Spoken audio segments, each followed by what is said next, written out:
Oi, pessoal do terceiro ano. Bom, a gente vai para a aula 9, que fala a respeito de liberdade, teoria e prática.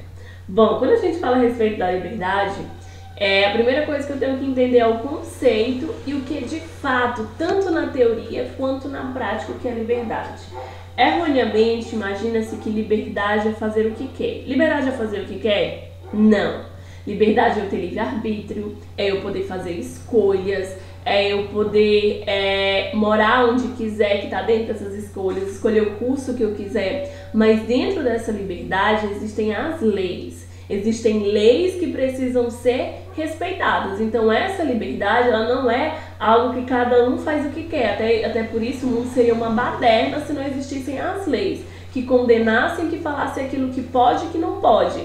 Como, por exemplo, matar alguém, agredir alguém. Isso não é liberdade. Isso daí vai ser punido dentro da lei. Por isso que a liberdade é o direito de eu fazer escolhas, é o direito de eu ter um livre-arbítrio, mas pautado, vivendo dentro de uma sociedade. Bora lá?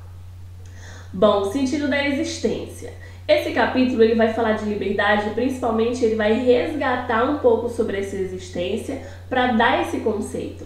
Quando se reflete sobre o conceito de liberdade no campo da filosofia, é preciso perguntar: liberdade para quê? Liberdade para quem? Liberdade de quê?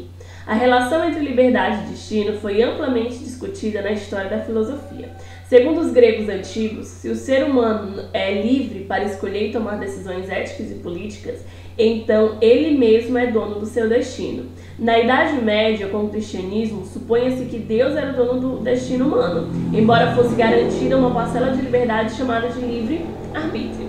Bom, desde a Idade Média, até mesmo desse período medieval, quando o cristianismo se tornou a religião oficial, até então na antiguidade, que é a idade após a Idade Média, né? Nesse período da antiguidade, anterior à Idade Média, falava-se muito a respeito desse período das trevas. Depois a gente viveu o Renascimento, que consolidou esse cristianismo.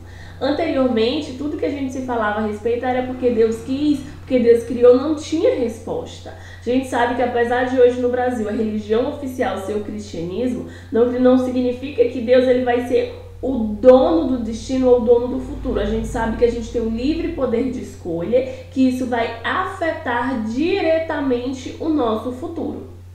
Para o existencialismo, a liberdade não é apenas uma palavra vazia, uma teoria. É uma prática cotidiana que pode ser notada em cada ação a todo momento. É uma experiência tão radical que Sartre chega a afirmar que o homem é condenado a ser livre. Em que sentido? Como pode alguém ser condenado e se obrigar a carregar esse peso? Esse peso é justamente a liberdade, a livre escolha das ações, do projeto de vida e das vidas dos outros. O homem não pode não ser livre. Se ele não é livre, é porque ele escolheu não ser livre. Isso já é um ato de liberdade. Até as nossas prisões que nós entramos devem de uma escolha nossa.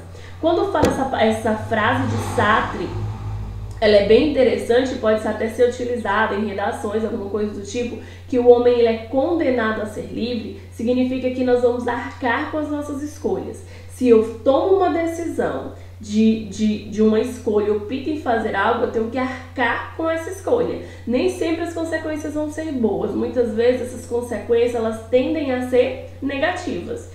Outra coisa que a gente fala é a questão da liberdade política. Na política, o conceito de liberdade ganhou outros contornos. Como foi visto, os cidadãos da Grécia Antiga tinham liberdade para ir frequentemente à praça pública, deliberar sobre o destino das polis, das cidades.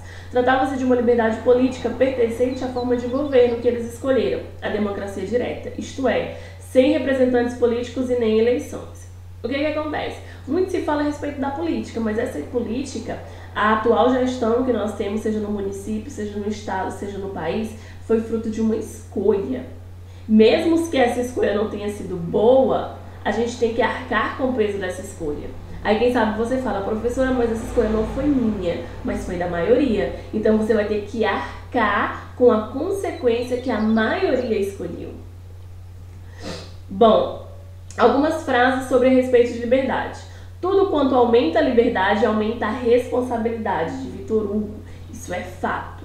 Cada vez que nós temos um poder maior, a responsabilidade sobre isso vai ser bem maior. Por exemplo, nós temos, esse ano vocês têm o poder de escolher um curso superior. Mas à medida que vocês vão escolher esse curso, a responsabilidade ela vai ser absurda. Liberdade é o direito de fazer tudo o que a lei permite. Montesquieu, isso é verdade. Tudo que está dentro da lei é uma liberdade, porque é o direito de se fazer tudo o que, mas que esteja dentro da lei. Outra coisa que é um desejo estranho, desejar o poder e perder a liberdade.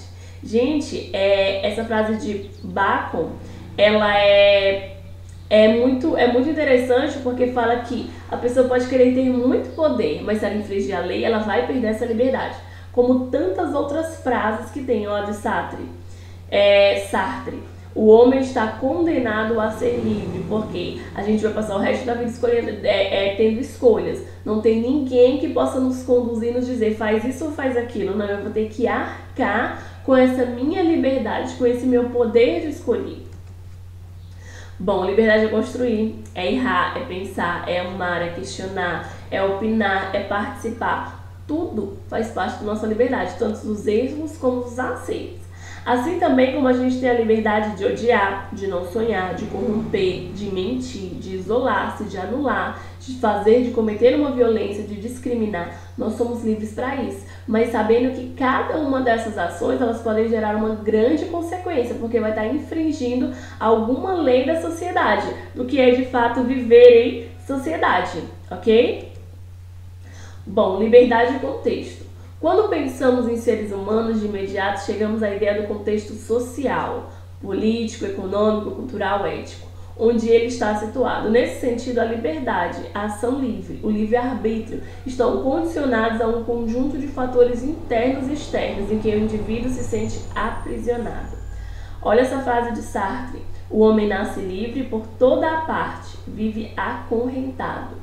Queridos, essa afirmação e esse conceito ele é muito interessante, não só para nortear os nossos estudos, mas para compreender esse autor e principalmente nortear a vida humana. Por quê? Desculpa. Por que isso é sobre a questão de nortear a vida humana? Porque o homem ele nasce condenado a fazer escolhas. E muitas vezes o fruto das nossas decepções, da depressão, da ansiedade, veio de uma escolha anterior nossa.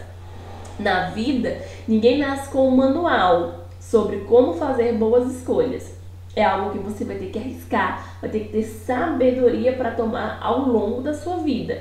E nem sempre essas escolhas elas serão pautadas principalmente sobre aquilo que é certo, mas muitas vezes elas vão ser, os nossos conhecimentos eles vão estar tão distorcidos que a gente pode fazer escolhas erradas dentro disso. Bom, sobre liberdade e responsabilidade. Sabemos que vivemos em uma teia social, onde as ações individuais refletem diretamente no coletivo. Um exemplo disso é a corrupção. Mas quais são as consequências dessa corrupção para a sociedade? É preciso ter ações livres, responsáveis para garantir a nós e às gerações futuras a questão dessa felicidade. A gente sabe que as nossas ações hoje, no presente, elas vão interferir diretamente as consequências ou aquilo que nós vamos ter no futuro.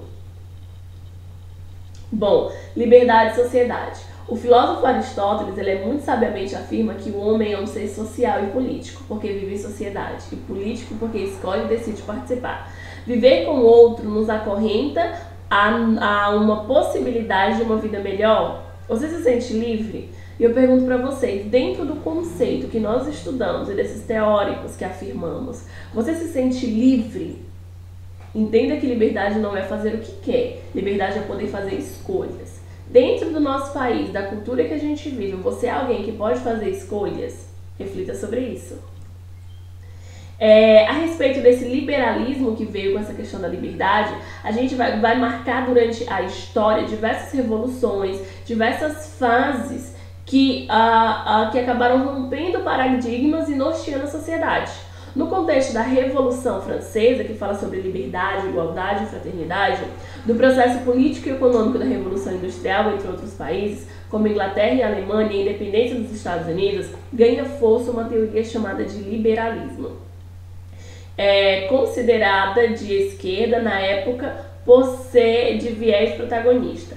Trata-se basicamente de defender a liberdade econômica e política mediante a separação entre a sociedade civil e o Estado, garantir o direito à propriedade privada, visando defendê-la dos abusos do poder, da nobreza, do clero e da revolta dos pobres. O Estado deveria ter um papel mínimo, o de garantir os direitos e preservar a vida. Todo o resto, como a organização social e os contratos econômicos, ficaram restritos à sociedade civil, ou seja, independentemente do Estado. Esse conceito de liberalismo, a gente fala às vezes de liberalismo econômico, a intervenção do Estado na economia, não é sobre isso, mas é sobretudo sobre querer algo melhor, uma liberdade de independência, uma liberdade de uma progressão industrial, uma progressão política. E aí a gente finaliza com essa frase de John Locke, que ele fala assim: como qualquer sociedade política não pode existir, nem subsistir, nem ter em si o poder de preservar a propriedade e, para isso, castigar as ofensas de todos os membros dessa sociedade, haverá sociedade política somente quando cada um dos membros renunciar ao próprio poder natural, passando as mãos da comunidade em todos os casos, que não lhe impeçam de recorrer à proteção da lei para que estabeleça. Ou seja, quando a gente fala a respeito de sociedade como indivíduo, essa sociedade nem sempre os membros que vivem nela vão buscar uma continuidade ou uma integração do todo, mas muitos vão viver a respeito do egoísmo, buscando as suas próprias leis ou os seus próprios desejos, ok? Aqui nós finalizamos essa aula. Qualquer dúvida, estou à disposição de vocês.